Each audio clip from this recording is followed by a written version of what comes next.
досы. Астыңғы жақтары ғана жиналған, басқа қат жиналмаған екен негізі особо.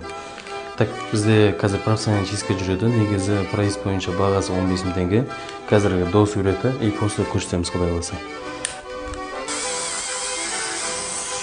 Істеп жоқ қой сол.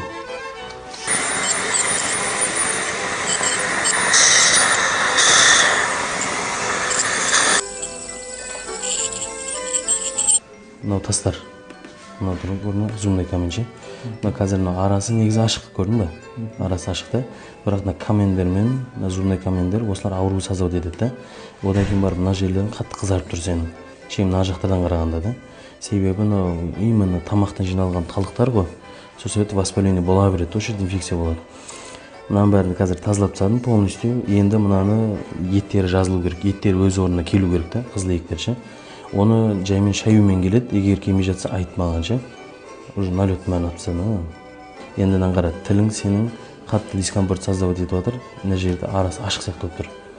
Одан кейін барып жалаңаштан бүгін ыстық суық сезу мүмкін. Бүгін ертең. Одан кейін барып қояды. Негізі осы налетті қарап